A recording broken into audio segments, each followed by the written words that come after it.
Will watching pornography send you to hell? Well, I've got a story for you. It starts with, I used to be heavily addicted to pornography. I was exposed to some things when I was very young, about the age of 5, and not confessing those things too much openly and not ever seeking help and indulging in watching pornography more and more. It just grew and grew and grew until it began to affect the sensitivities of my heart. Now, what I will tell you is that during this whole time, I was definitely a sincere Christian, a lover of God, a lover of the scriptures. I would pray, go to church, tithe, teach, but I was living a very duplistic lifestyle. Now, thank God for the Christian lifestyle that eventually got me to the point of freedom from pornography.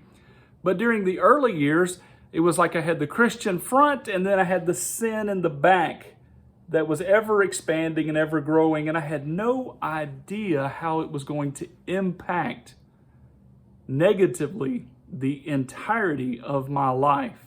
But that's the story I want to share with you. So as I was growing in my faith and my addictions in the background were growing, I decided at one point that I needed to begin to witness for the Lord. And so one of the best places to do that was at work. I'd have an hour to 4 hours of free time. While we worked, our mouths were free. We were able to talk. And so I began to converse with these two men at work about the things of the scripture. Now, both of these guys had very secular backgrounds and very minimal exposure to church, and they were very sharp individuals, and they had never had anyone bring heavy details of Christianity to the plate. And so anyway, to make a long story a little shorter, I witnessed to them for over a year, and eventually both became Christians. Now, there's two things to add to this. This was my first exposure to like real witnessing. And so when these people came to Christ, I'm telling you, you have no understanding the joy that was in my heart unless you're out there witnessing to people yourself. It was also my first exposure to relationship evangelism. You can go up and cold witness to somebody, and oftentimes you get a very cold response.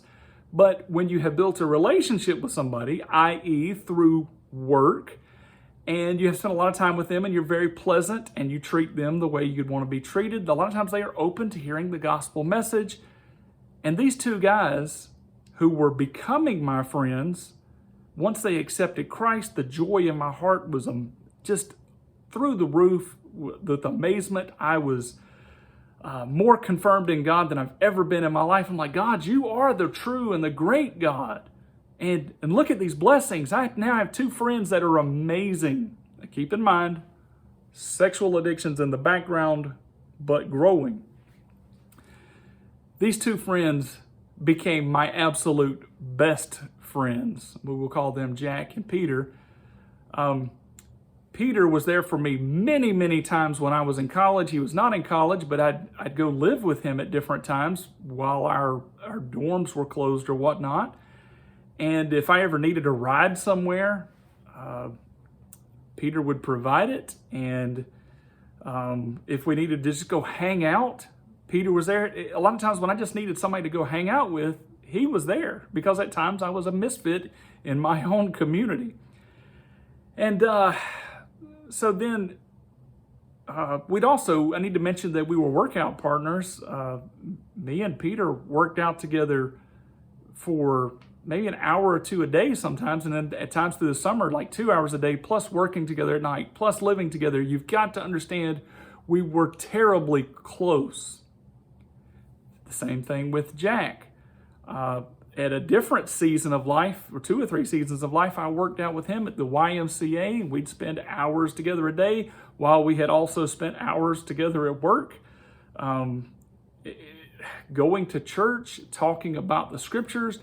These were not only my friends, they were now my Christian brothers in Christ. And not only that, these guys were intellectuals with high up positions. And I don't think I can disclose that because I want to keep their identities, private.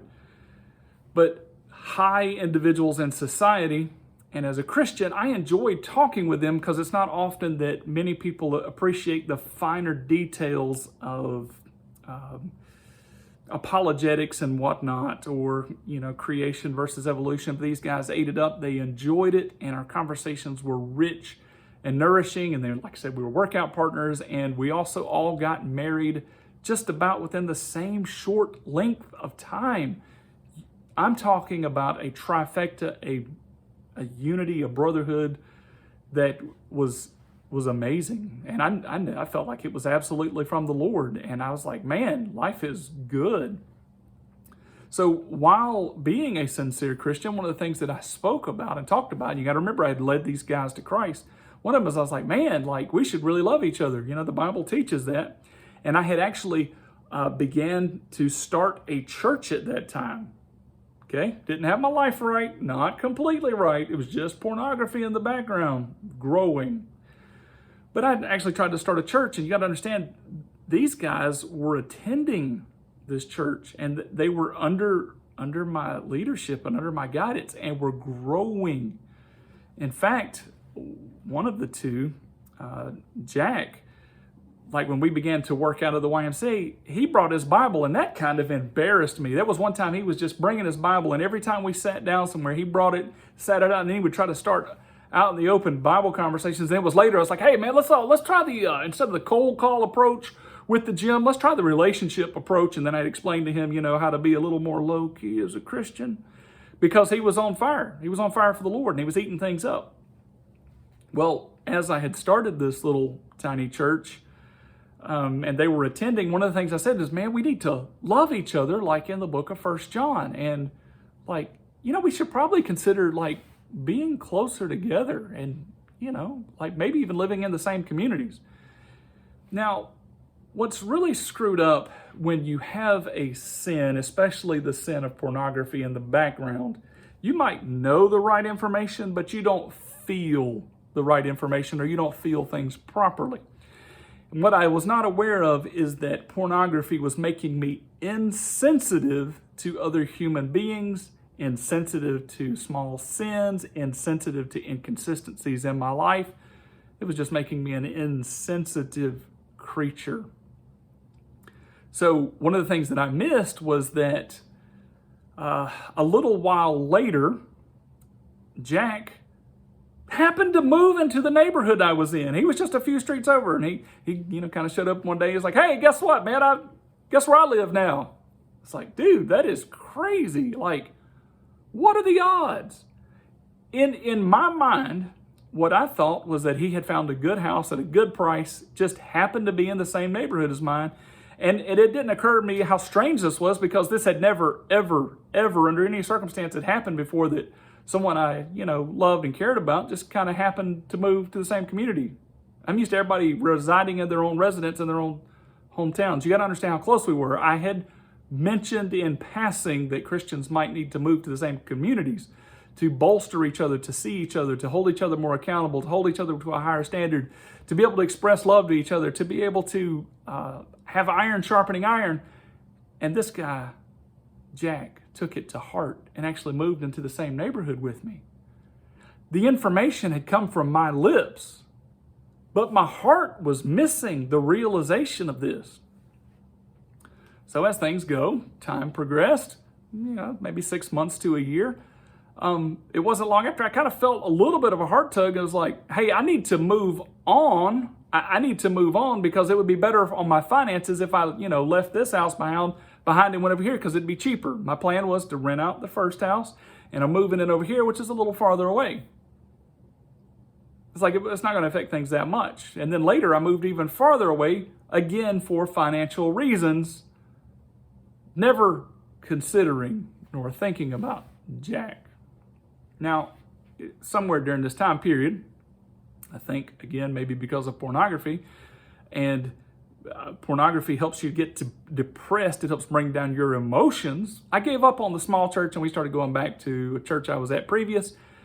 And these two friends of mine would actually come to this church. But as time progressed and I moved away, even though I just assumed the relationships were there and as strong as always, I didn't realize and was not sensitive enough to realize that Jack had moved to that neighborhood so that our friendship would grow even more. And that he looked up to me and he'd respected what I had said. But I was missing this because of the insensitivity in my heart. So I moved away. And eventually Jack just kind of drops out of church. And I was, I might have called him a time. He's like, Jack. And he was just like, man, they didn't really give me much information on none of that. But I was doing nothing at this point to nurture a relationship because I just assumed we had a good relationship. And I drifted a little farther away from Jack. And then I ended up moving yet again.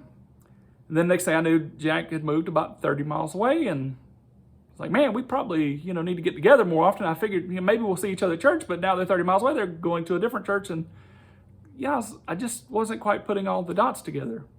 Well, at the same time, I had become a little more distant from my friend Peter. And Jack and Peter had been interacting a pretty good bit. But now they weren't. And again, let me explain. I'd lived with one of these guys, worked out with both of these guys. One guy actually provided food for my family at one point when it looked like I was going under. Like, good, solid guys. Some of the best I've ever interacted with in my life. But I just kind of, because of pornography, my focus was on me and my life, not on my relationships and not on anything that I should be sensitive about. I'm just going on with my life and doing my thing and moving here, there, the other. And I forgot I even moved another time. Just kind of bouncing around like a ping pong ball. So randomly, I get this phone call from Jack's wife. Jack's wife calls me up and said, I need help. I desperately need some help. Jack has come home drunk. I was like, drunk? And this hits me like a ton of bricks. I'm like, drunk? That's. She's like, yeah, he's been drinking lately. And there had been this slide, this regression from Christianity that may have started when I kind of abandoned our friendship. And I was like, man, we're great friends, so I need to get in the middle of this. And I've never really had to deal with a drunk guy before, I'm kind of around people that don't drink. And I was like, but, I'm going to dive into this. So I drive the 30 miles up to his house and stand in between him and his wife and try to keep this guy calm. And he's ranting and raving, and he wants the keys to his car, and he wants the next bottle of liquor. And, he wants to, go get some more alcohol. And he had slid back into these terrible patterns. And these are the things that he was saved from. And I remember what the scripture said about these things coming back, with a vengeance. Like if the evil spirit's gone and comes back, it's like sevenfold. So I'm like, man, if these old sins had come back, man, it's just tough. And I stood there and had some crazy conversations with this guy.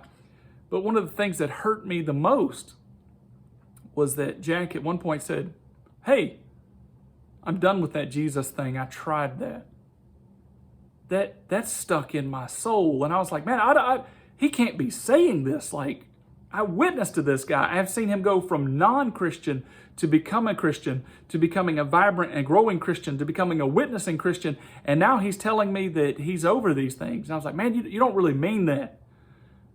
But since he was drunk, I don't know if he said something he didn't mean, or if because he was drunk, the reality uttered out of his heart. All I know is it pierced me deeply. And then I realized that I hadn't been there for him. And I didn't even see it coming, and I couldn't feel it coming because of the sin in my life.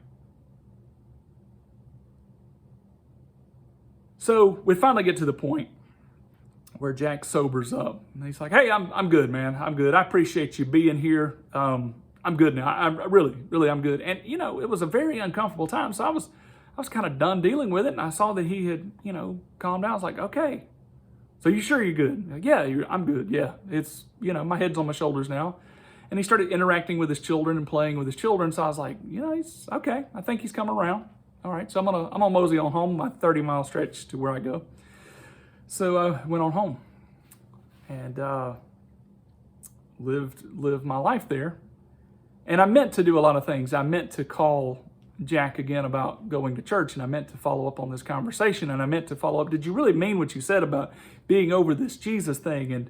And you surely you couldn't mean that. And then how are your addictions? And I actually wanted to confess to him that I had my addictions, but no, if I confess my addictions, then what will he think of me? And he used to look up to me, and now he's wrestling with his addictions, and so I never had that conversation.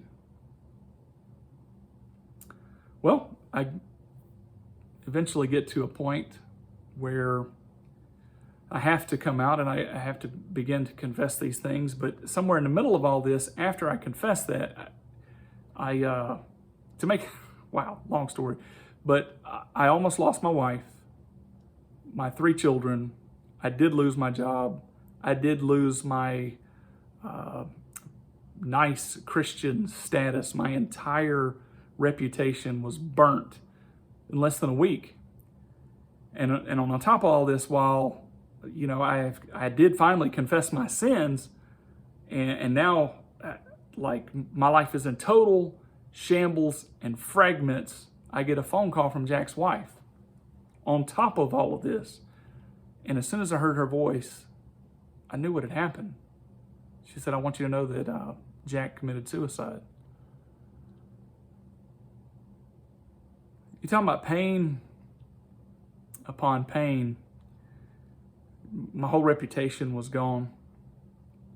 My wife could barely trust me. She could barely even stand to be in the same house with me. My kids are in duress because now I'm working basically a job and a half, 2 jobs to try to compensate for the job that I had previous that was now gone. They never saw me. And now Jack had committed suicide. Well, me, Jack, and Peter were very close, and now I realize like everything that I should have been doing with Jack, I need to be doing with Peter. So I was like, man, I'm gonna fix this. Like I'm gonna start spending time with Peter. And so I called him up, and I was like, hey man, I need to tell you a couple of things. Like, number one, Jack has committed suicide. That was hard. That was very hard. He was our best friend. I know for sure, even if Jack and Peter weren't as close as I was to Jack, they were still close. Man, they were so close. And now all this was falling apart. Well, while all this was falling apart, I was coming clean. And so I was like, man, now's as good a time as any to like just go ahead and tell Peter that, I've been living a duplistic life.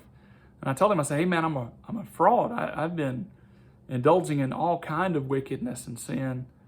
And, I seek your forgiveness. And I had, as I had confessed this story again and again, I would see people go through shock, disbelief, utter pain.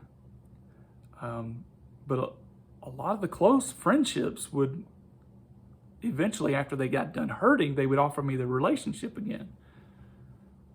But when I shared this with Peter, something shifted in the conversation, something shifted in the relationship. And I knew it was gonna be rough. Like all of a sudden he started acting different towards me. Like I felt like an outsider. And he's like, what? You've been doing what? That's not the way Christians act. Now he's a young and immature Christian, and mature Christians had been, forgiving to me. And I had seen some immature Christians act like immature Christians. Great, but Jack passed. It was Peter. Sorry, I'm using fake names to cover their identities, and so I'm getting that kind of confused. But I saw that Peter didn't want anything to do with me anymore. Like we both shared the loss of a friend, but now he had lost his second friend, which was me, because I wasn't the guy he thought I was. And so after he had attended the funeral, and after I had shared a few things with him about all this, then our distance that was in there before that I was now going to fix, it came back. And so now Peter was unavailable. And I'm like, well, I want to try to get a hold of him. And I had pushed myself through cold calls. Like if you ever want to get good at sales, you have to make yourself make phone calls.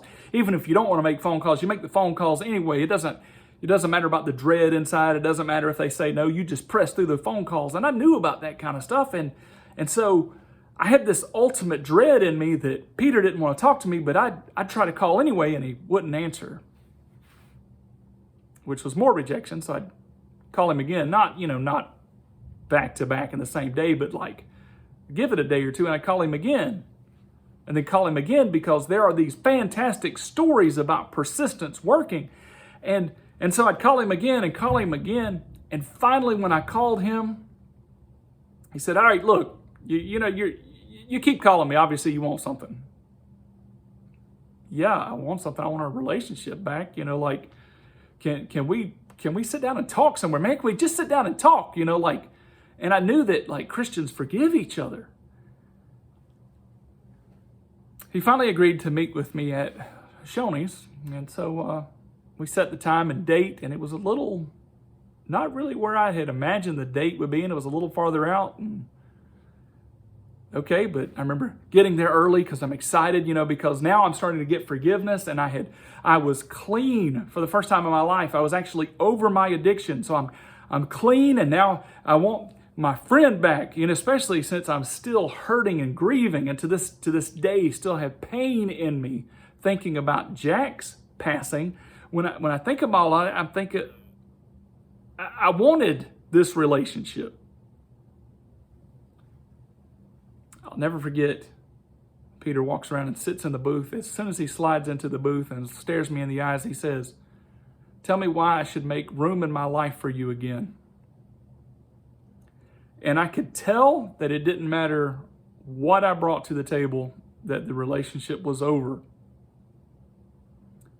And on my side of the fence, even though he listened to the logic and the emotion, on my side of the fence, I decided in that conversation to not bother him ever again. I had damaged that relationship to the point that it wasn't going to be repaired. God can fix everything. God can work everything out. I have prayed and I have begged, and to this day, that relationship isn't fixed, and there doesn't seem to be any hope for that relationship. You see, this guy had already been burnt by some Christians in another area of his life, and now I was adding to that. So I lost one of my absolute best friends that I led to the Lord to suicide, and lost the other one to emotional heartbreak. So the next time you ask the question, will watching pornography send you to hell? Why don't you ask the question, will watching pornography make your life hell, or will it send someone you know to hell?